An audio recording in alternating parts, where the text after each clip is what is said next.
I'm going to frame this on a slightly lighter note, Dr. Subramanian, but especially since you talked about the state of the economy pre-pandemic.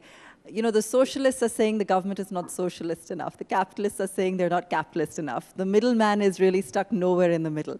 So when you talk about the budget last year and this year progressively getting better, and you can clearly see a plan going forward, what would you like to see more of, or which direction do you see the financial planning going in? See, look, I think let's be clear. Let's be clear about what budgets do and don't do.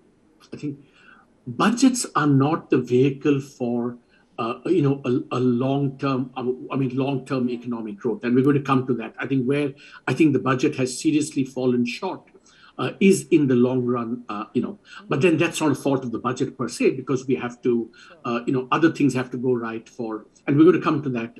Although I do think the budget has made things worse on the long run economic growth front. So budgets per se are not meant to, they can manage turbulence, they create balance and stability, and they're meant to create the conditions for overall growth to take place. You avoid crisis, you avoid, when things go bad, you want some counter-cyclical buffers, as happened during COVID. So I think we should be clear about, not both expecting too much from budgets, but also that, do budgets create the conditions for other things, the private sector to do well in the economy. So it's from that perspective I feel that the budget has fallen seriously short, and let me explain that. I think on the one hand, I think the move to increasing capex, I think is a very welcome step.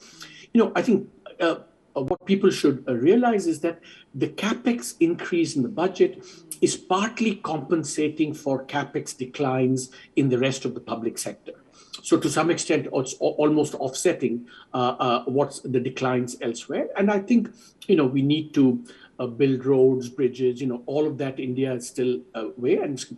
But I think long run growth, as I've said repeatedly, including Josh Feldman and I in a recent foreign affairs piece have said, long run growth is going to come from private investment and exports. And here, I think the government has to, is maybe going even backwards. The budget, for example, one of the less desirable aspects is, it's raised tariffs once again. So basically, the government is doubling down on Atmanirbharta as a long-term growth strategy. I think many of us, including me, have serious doubts about that. And I think in some ways, the tricky part is that India today has a historic opportunity to actually become a leading exporter in the world, because China has become uncompetitive.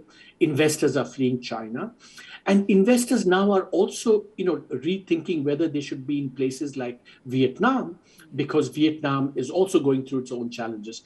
So in a sense, we have this opportunity, and so instead of becoming more open, attracting FDI, especially in critical labor-intensive sectors, we have kind of doubled down on Atmanirbharta, and I think, frankly, that's going backwards. And the budget, to the extent that it's reinforced this protectionism, I feel is not a promising long-run growth strategy.